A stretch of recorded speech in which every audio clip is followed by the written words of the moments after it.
Hello everyone and welcome to my channel and another video about clinical pharmacy practice. In today's video we're going to talk a little bit about headaches, the different types of headaches, and how to diagnose the different types, how to differentiate between them, and of course how to treat the different types of headaches.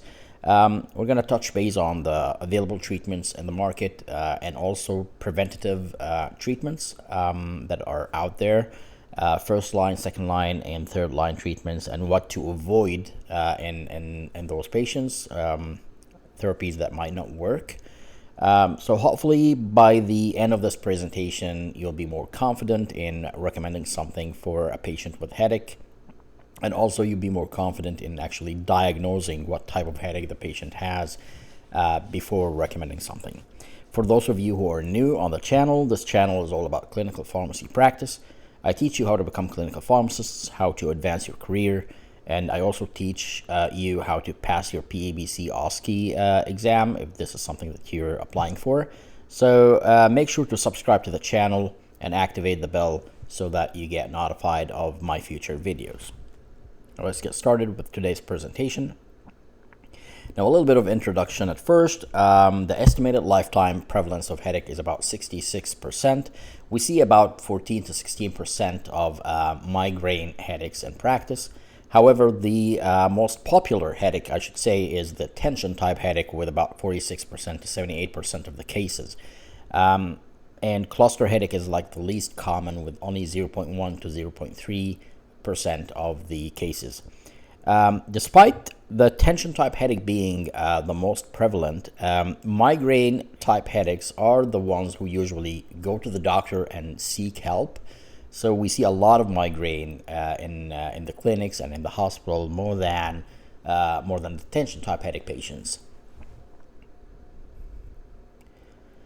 So, as you might know, the different types of headaches are the primary headaches and the secondary headaches. So the primary headaches, so the most common ones that we see, are the tension type headache, cluster headache, and migraines. The secondary headaches are usually secondary to something else, some other indication. So you'll see patients with head or neck trauma complaining of headaches. You'll see patients with meningitis complaining of headaches, encephalitis, patients with certain types of infection, or including CNS infections, psychiatric disorders. Some of them can lead to headaches, and there are so many other secondary headaches that you see in practice. And it's really important to identify what type of headache the patient has in order to look at what treatment options do we have if we need to treat it, or also what preventative treatments are possible for those patients. And of course, if it's a secondary type headache, you need to treat the actual cause of headache, and you might not need to treat the headaches themselves. Low risk headaches, you might hear this term a lot in practice.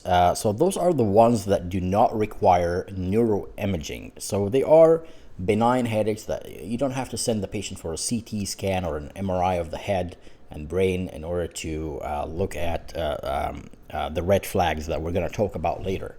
In order for the patient to meet the criteria for a low risk headache, they must meet the following classifications, all 7 of them. Age less than 30 years old. They have features similar to those of primary headaches. They have history of similar headaches happening before. The absence of abnormal neurological findings. There is nothing abnormal about their neurological perception. No changes in usual headache presentation. Lack of high-risk comorbid disease states. They don't have a lot of comorbidities that are high risk. And there are no red flag signs and symptoms, of course. And we're going to talk about the red flags later. So some of the red flag signs and symptoms, or the most common ones, are age older than 50 years old. That should give you a red flag. It might not be just a headache. The rapid onset of headache is another red flag. Papilledema, neck stiffness, and you know why? These red flags can actually lead you to another diagnosis. So it might not be headache that the patient is having right now. It might be a secondary headache from another indication or another problem that we haven't diagnosed yet. And with neck stiffness, you know that we question meningitis right away. Immunocompromised state, headache, pain worsening with exertion, that should be a red flag as well. The patient never had a headache before. This is the first time, and they are over 50. So yeah, that's kind of weird. Why is the patient getting a headache right now? So that should be a red flag. And there are so many others. You can go through the list, and there are more actually. Those are the most common ones that I see in practice, but there might be others, other red flags as well. Differentiating primary headache disorders. Now, there are three primary headache disorders that we talked about earlier: the tension type, cluster, and migraine. Now, those types are very similar in presentation, and it might be very difficult for you and even for the physician to identify what type of headache the patient is having. And it happens a lot. We see a patient coming in to the pharmacy in the community and asking for something for migraines, but they don't have the symptoms of a migraine. When you ask the patient, it sounds like a tension type headache or a cluster headache. It doesn't sound like a migraine. So yeah, the diagnosis can easily get missed in those patients. So it's important to know a few things that can help you identify and differentiate between those types of headaches. So for tension type headache, it's usually mild to moderate, and it's usually bilateral pain. So both sides of the head would be affected. And it's characterized as dull, non-pulsating tightness or pressure type of pain, with the absence of nausea, vomiting, and aura. So the patients usually don't have nausea, vomiting, or aura during the attack. There may be mild phonophobia and photophobia, or most of the time they don't have any of these symptoms with the tension type headache. And the headaches are not worsened by exertion.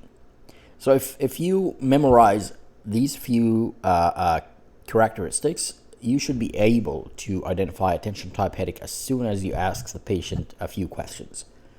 Now let's see the cluster headache. On the other hand, it's usually severe. This is one of the most severe headaches.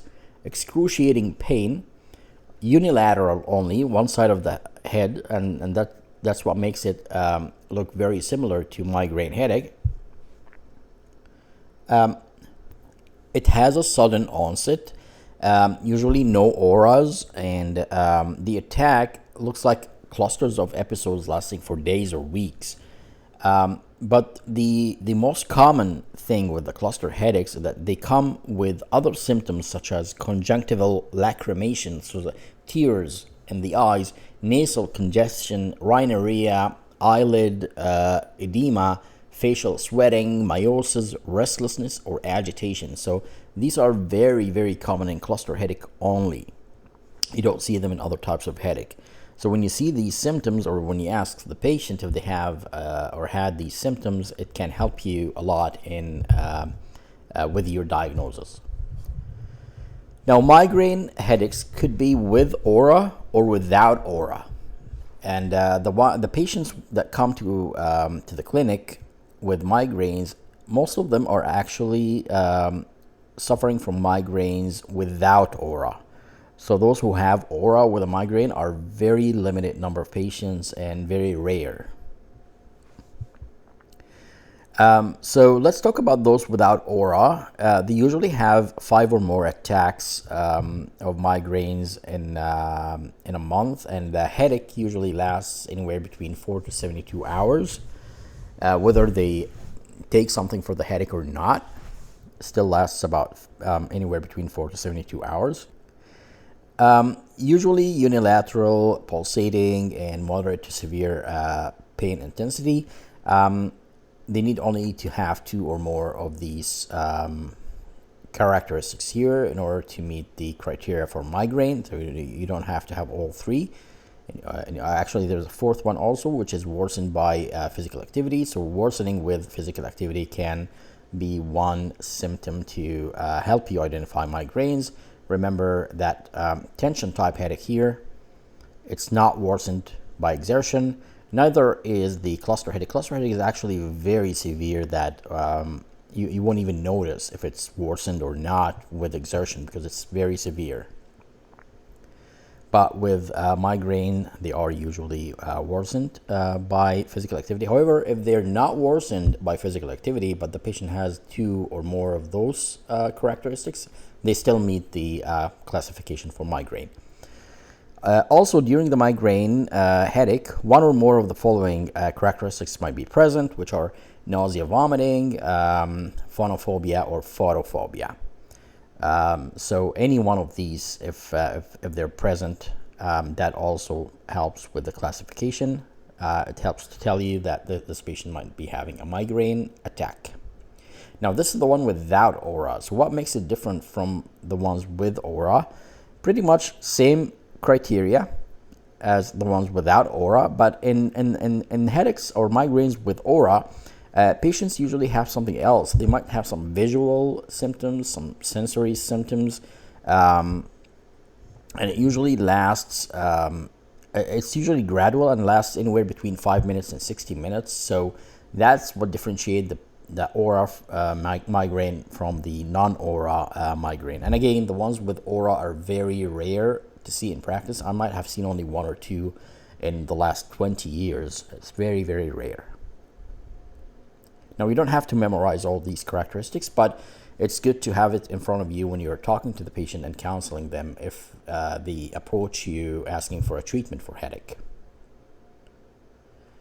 Now, again, I brought the migraine headache and tension type headache together here in a comparison to make it easier for you to differentiate between them. Ignore the upper part here. So for migraine, look at the middle part here, at least 2 of the following. So with migraines, the patient has unilateral location of pain, moderate to severe in intensity. Pain is pulsating and it's aggravated by activity, while on the other side, tension type headache is actually bilateral, mild to moderate. Pain is tightening or pressing, and it's not aggravated by physical activity. These are the most important 4 characteristics that you should know by heart, maybe I should say. Anything else is either or, like the phonophobia, photophobia, and nausea vomiting part. There is no nausea vomiting with tension headaches, while you see that with migraine headaches a lot.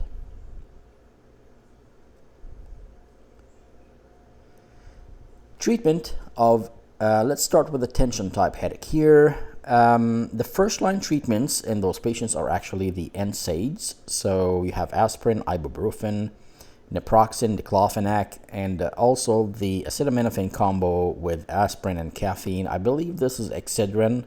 I haven't seen Excedrin in so long. It's not available in all countries. And in some countries it doesn't have aspirin. It only has acetaminophen and caffeine. So whatever you have, it's also a first line treatment for tension type headache.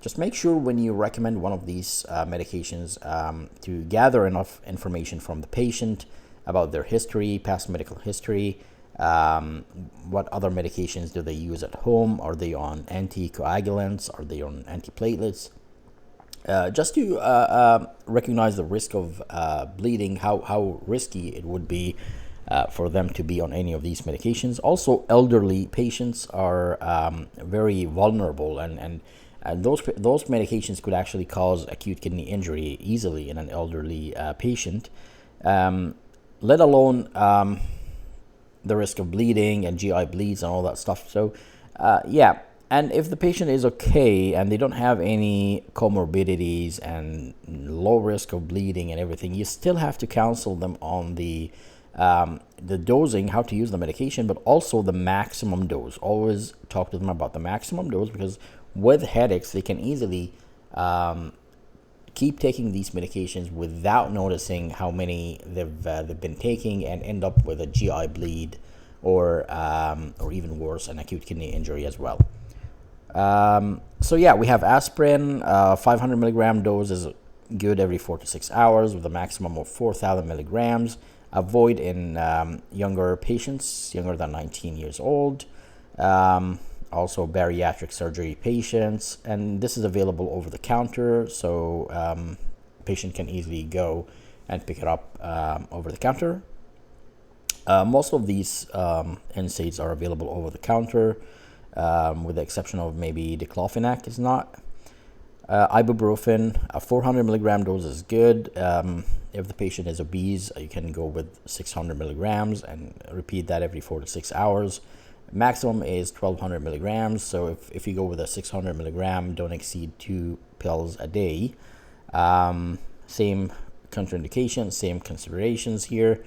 With the Excedrin, if it has caffeine, of course you have to limit, and it's a combination of acetaminophen, aspirin, and caffeine, so you have to limit the max dose to the maximum acetaminophen and the maximum aspirin dosing. And there's also a maximum caffeine dose, which I don't remember off the top of my head now.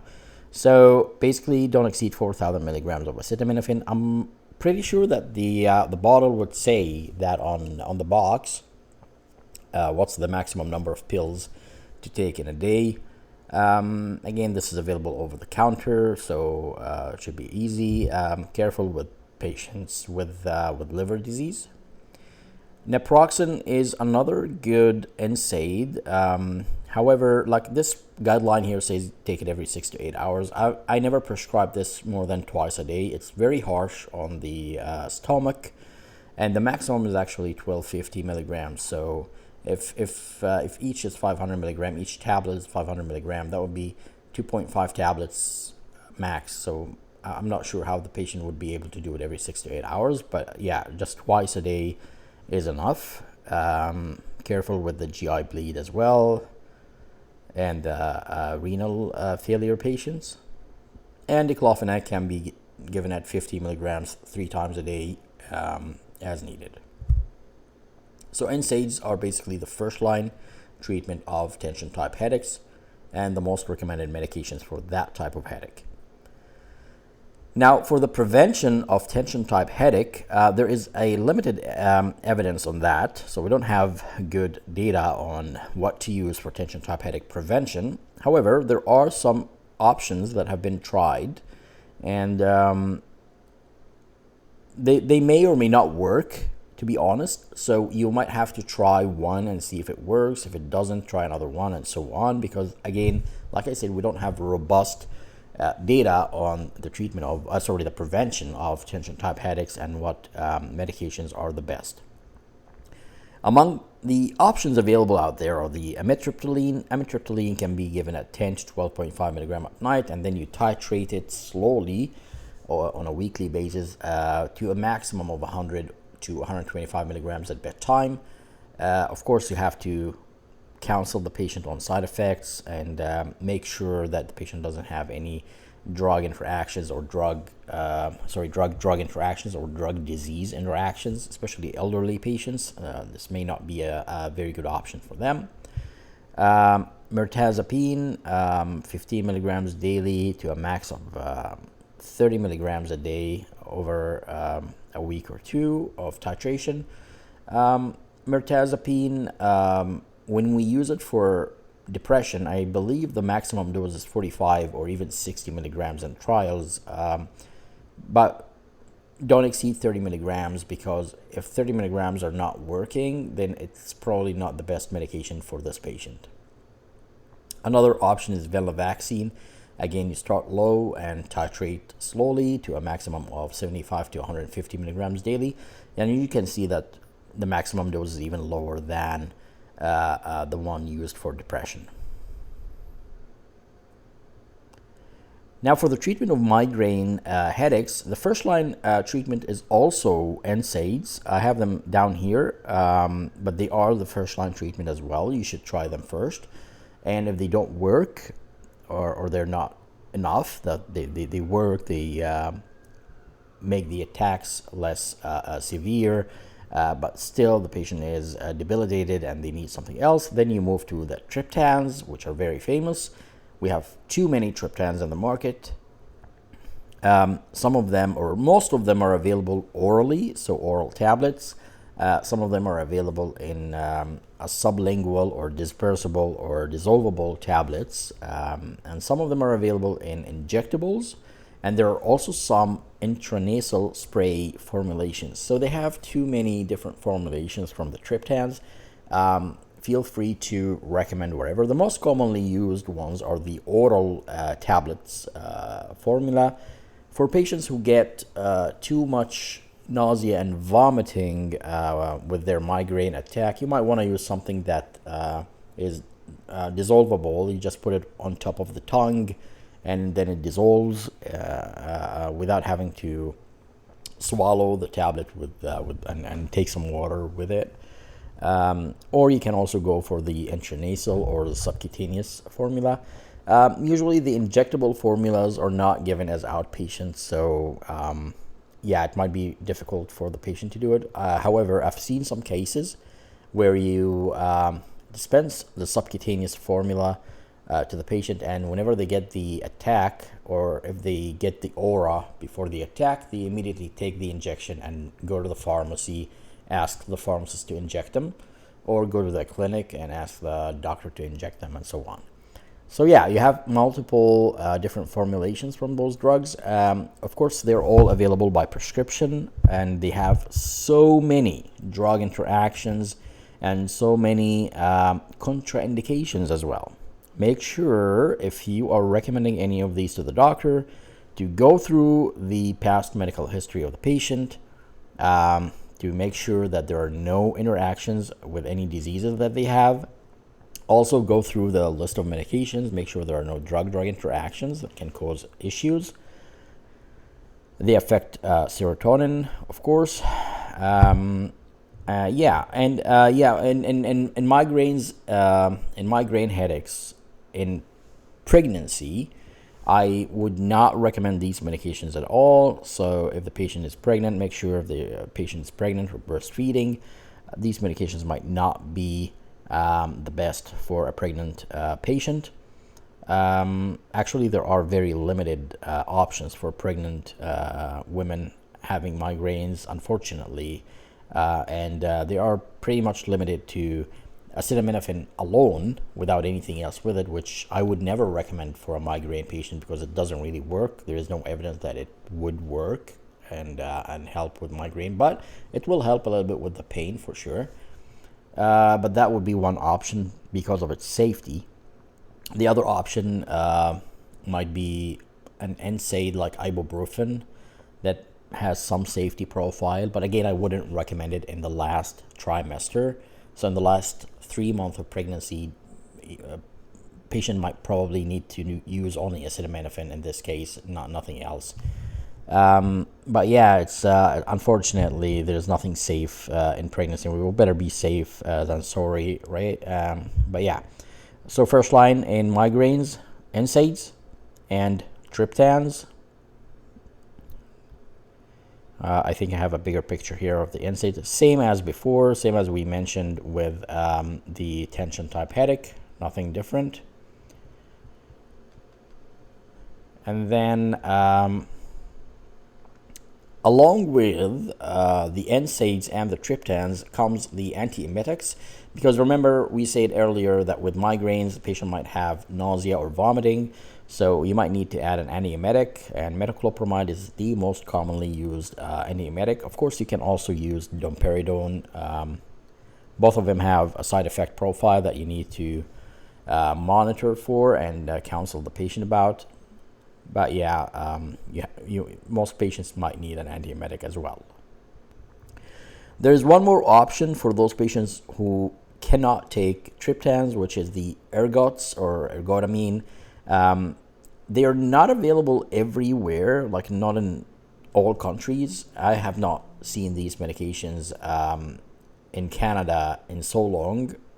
They might be available, but I haven't seen them in so long, and they are only available in injectable and nasal spray, so they're not available in oral formulations. Again, they have a huge side effect profile and contraindication profile, so you might want to go through that. If this is something that you have in your country, just make sure to go through the patient's past medical history and past medication history and whatever the patient is using at home, and check for interactions and any contraindications that might be there.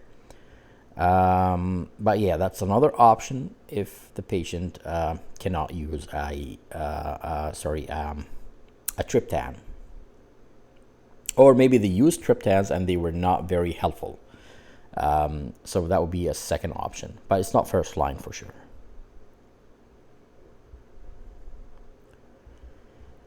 For the prevention of migraines, we have a long list you can see here.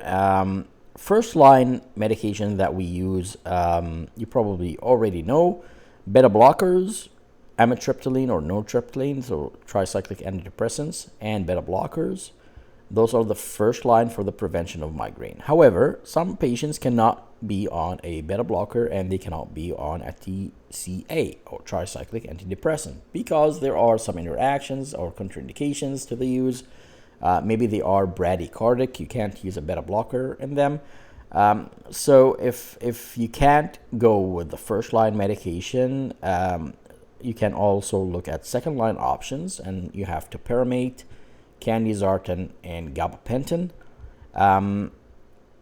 Other options that you might try, we don't have a strong evidence on them, are divalproex or valproic acid, the botulinum toxin or Botox injection, venlafaxine as well.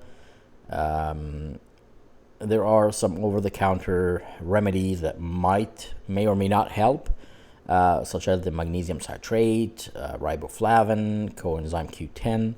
I've never recommended these to my patients. Most of them don't work, but they are listed in the literature. There's some evidence, it's not very strong, that these might work. So yeah, you can try. Some patients don't want to try prescription medications, so they want to go with an over-the-counter. So these are the over-the-counter options that they may want to try one or two of them and see if it helps. Now for cluster headache, the treatment is straightforward. You have to give the patient oxygen at 100%, usually 6 to 12 liters a minute. Sumatriptan in injectable form, or you can use intranasal form as well. And the other option, if you don't want to do those two, or if you don't have any of those, you can do zolmitriptan. It's also available in intranasal form.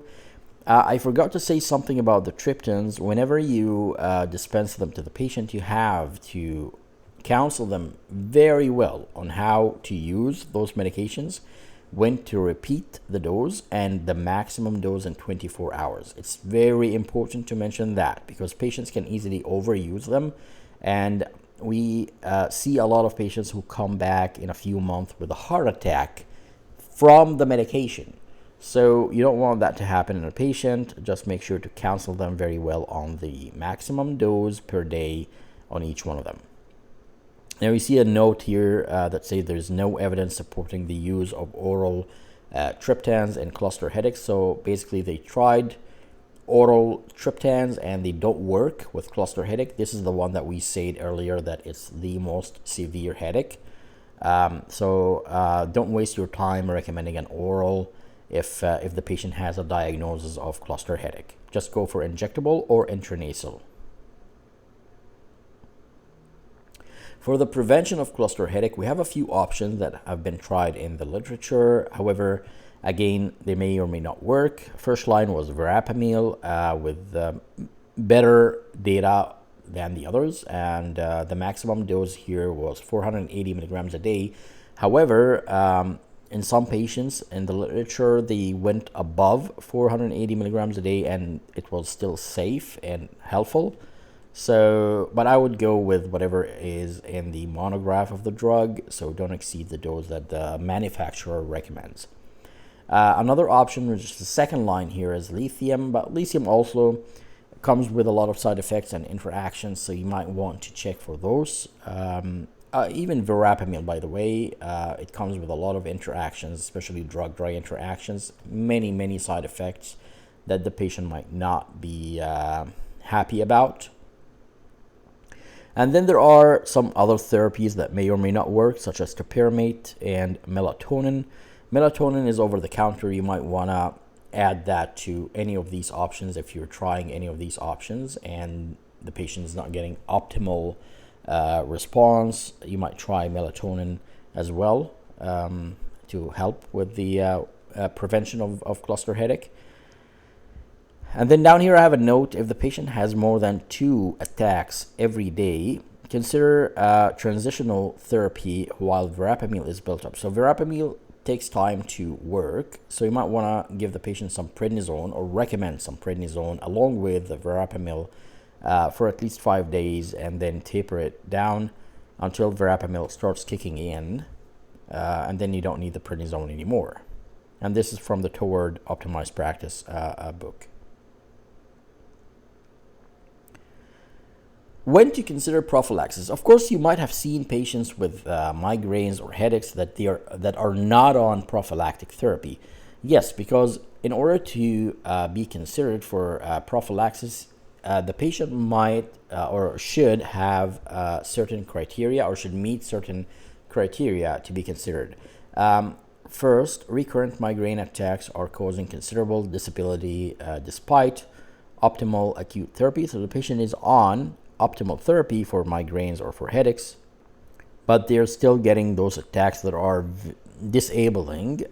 So that might be one indication to do prophylaxis in those patients. Another indication is the frequency of acute medication use is approaching levels that place the patient at risk of medication overuse. So basically, the patient has already reached the maximum daily use of those medications, and they are about to exceed that. You don't want them to exceed it, right? I just mentioned that to you. So that might be the point where you should put the patient on prophylaxis, or ask the doctor to put the patient on a prophylactic agent. If the patient is using acute medications more than or equal to 15 days a month, especially if that's acetaminophen and or NSAIDs, then those patients might need a prophylactic agent to minimize the use of those medications. If the patient has prolonged attacks, prolonged auras with their attacks, that might be a patient that might benefit from a prophylactic agent. And of course, if the patient has contraindications to acute medications, in this case, we're stuck with the prophylactic, right? So like I said before, you have to go through the side effect profile and the contraindications. If the patient has contraindications to triptans and also to ergotamines, and we can't use NSAIDs on them, they are already maxed up on acetaminophen, then you're stuck with a prophylactic agent. There's no other option, right? And you can't just leave them suffer from the headaches, and they are really horrible. Those headaches are horrible. I see patients crying from the pain. They need something to relieve the pain. The one thing I didn't talk about in this presentation that may help is the opioids, because we never recommend opioids for the management of headaches unless the patient is unable to take anything else. So if we tried acetaminophen, or maybe patient has an allergy to acetaminophen, we cannot use NSAIDs because the patient has an ulcer, an active ulcer, and the patient has heart diseases and a history of stroke, so we can't use triptans and we can't use ergotamines. And the patient is having a current acute headache attack. In that case, we might have to use an opiate like hydromorphone or morphine or something like that to relieve the pain. But most of the time, those medications are not recommended as first line for the management of headaches. So do not recommend opioids as a first line treatment for migraines, just because it's faster and easier and stronger, because that's not a good practice. I think this covers everything. Let me know in the comment, how do you manage migraines or the other types of headache. Actually, let me know in the comments which is the most common type of headache that you see in practice, whether it's community or hospital based. And how do you manage it usually? Do you prescribe over-the-counter medications right away, or do you diagnose those migraines or those headaches yourself? Do you recommend something specific? If there's some other medications that we don't have here in North America that you have wherever you are that actually work, I would love to know if there's something that works that we don't have here. That would be awesome information for me. And let me know if my presentation answered your questions. If you have any other questions, please comment under the video. And don't forget, if you are applying for the PEBC exams upcoming anytime, there is a course from Pharma ePass. It's a pretty thorough course. You might want to go check it out, pharmaepass.com. And I do have a coupon for $200 discount on any of their courses. So if this is something that would help you, make sure to use the coupon. It's in the description under the video, and it's good for anyone to use. I think it's JR200. That will give you a good $200 discount on any of their courses. But first, go ahead and check Pharma ePass website and go through their courses to see if this is something that you're looking for. Thanks for watching the video today, and I'll see you soon in another video.